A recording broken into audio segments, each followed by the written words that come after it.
August 6th, 1945, 8:15 in the morning.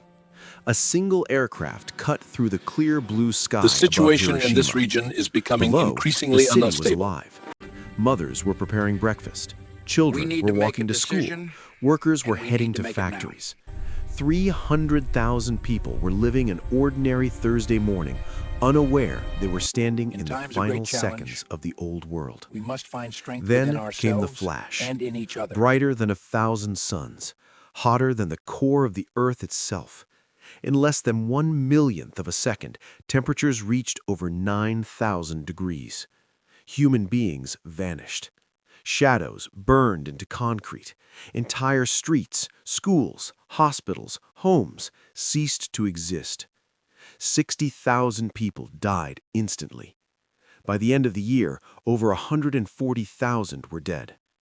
The man who gave that order would never apologize, not once, not ever. Why?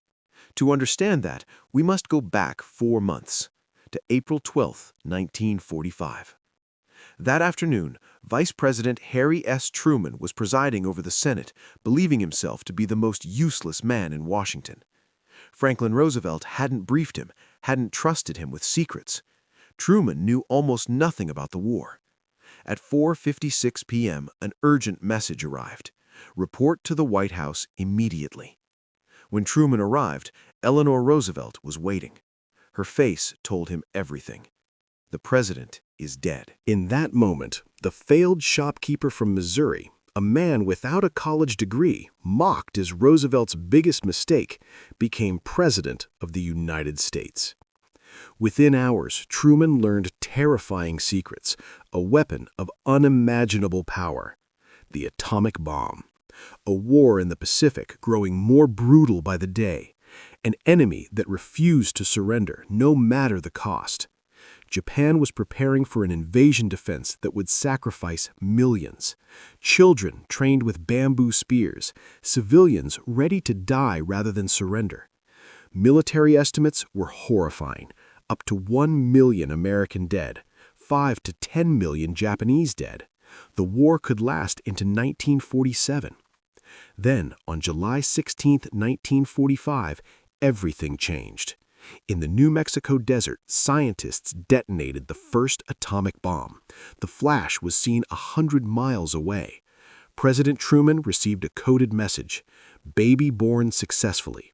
He now held the power to end the war or change the world forever. The alternatives were all nightmares.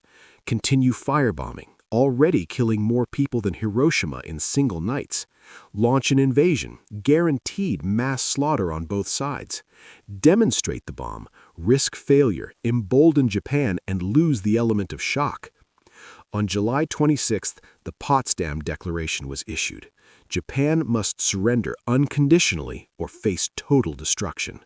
Japan's response? Silence. Silence. Then, contempt. On August 6th, Truman did not choose to create destruction. He chose not to stop it. At 8:15 a.m., the bomb fell. The world changed forever. When Truman received the news, sailors cheered. For them, the war was finally ending. Japan still refused to surrender. 3 days later, Nagasaki was destroyed. Only then, after the Soviet Union entered the war, did Japan finally surrender.